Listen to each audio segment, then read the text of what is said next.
Joining us now, MS Now senior national security reporter David Rohde, he's back, as well as New York Times opinion columnist David French and former U.S. attorney and MS Now legal analyst Barbara McQuade.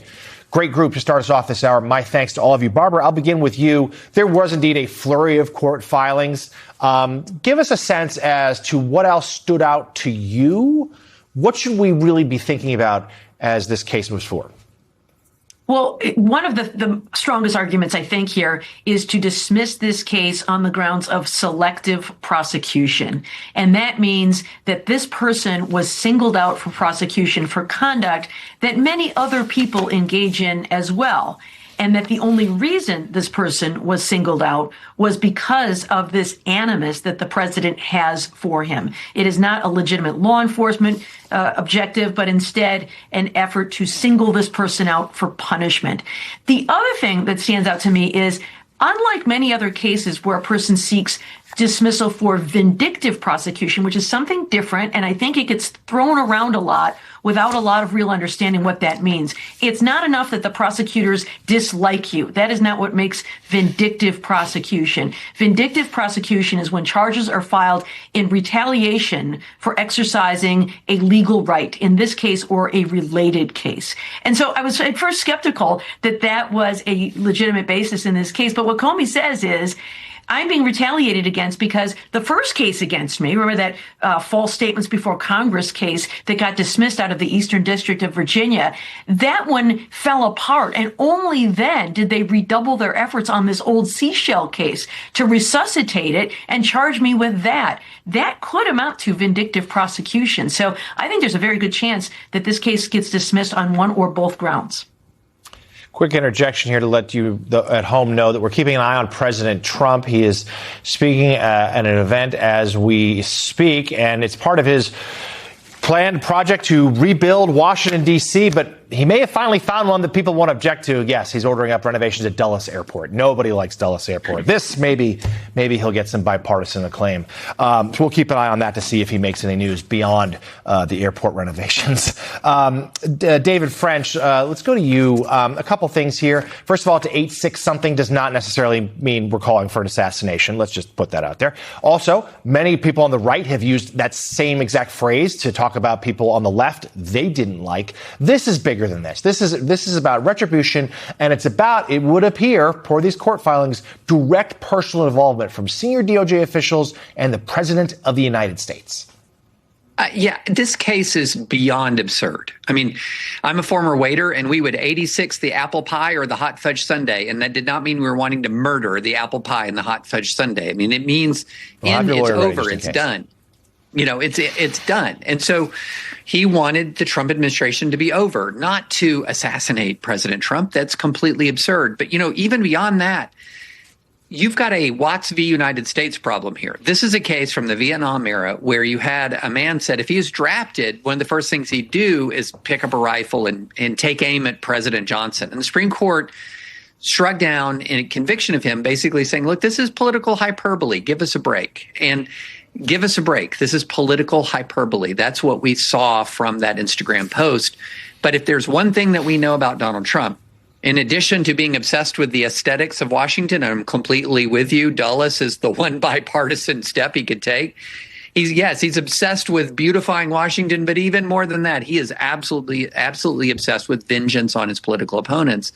And if you're making a malicious prosecution claim, there is abundant evidence that this was a very targeted legal effort against James Comey, and all of the comparable people who have said very similar things with impunity. That's all evidence this is very, very targeted.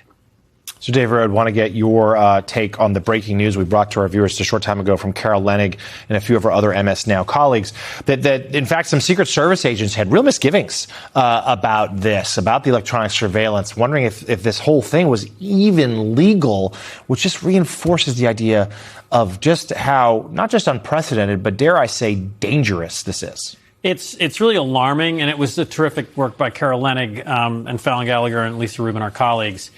What's happening is that the president himself is like getting updates on the hours after Jim Comey posts this picture of these shells on the shore. And he's in Air Force One. He's flying. He's miles and miles away from there. But the president's pushing, and so are Justice Department officials, for Comey to be surveilled. He's driving from that, the beach where he made the seashells back to his home in Virginia. And there's a push from at least the Justice Department to have FBI agents follow him. Literally, FBI agents are following the former director of the FBI. He, at some point, stops he and his wife to go look at their son's grave. And then when he's getting closer to Washington, and again, the president is not physically in Washington, there's a decision to ping Comey's phone. Some of these Secret Service agents are like, I don't know if we should do this, but they're told to do it eventually by these people so they can, again, track his location. Was there really a chance that Jim Comey, the former FBI director, was somehow going to kill the president or harm him on that very day? And then he was called late that night and told to come in for a voluntary interview. He goes in the next day. Comey does this interview, and there's then messages from Air Force One, from Secret Service agent on the plane, saying the president wants to know what Comey said in this interview. This all rings of Richard Nixon. This all rings, of abuses by the FBI, of Hoover, where the president using the police as like his own personal force to go after his enemies to see where they are. And it's just like another bright lead warning to me about the state of American democracy. And I think a judge will hopefully throw this out. Barbara and David made the case on that very clearly on legal grounds. That's a co-equal branch of the three branches of our democracy that presents a president from abusing these powers. So I'm just amazed that we're even having this conversation. Yeah, and David French, you have been for months now speaking and writing so clearly about these threats of democracy, this abuse of power. Just give us your thoughts here. I mean, this is, at its surface, seemingly so nonsensical. You just had David roll through the events of that day. I mean, this is, we're in a new place and not a good one. Well, we really are. And what's particularly shocking to me is, in a weird way, the very brazenness of everything, that it's so far out in the open, is kind of inoculating people against outrage, especially people who are on the right. We've been trained that when politicians are doing something wrong, they try to cover it up. They sneak around, they do things, they try to hide. But a lot of Trump's misconduct is just right out in the open. He just does it. He just says it. It's like walking around saying, yeah, I robbed a bank. Yeah, I intend to rob another bank.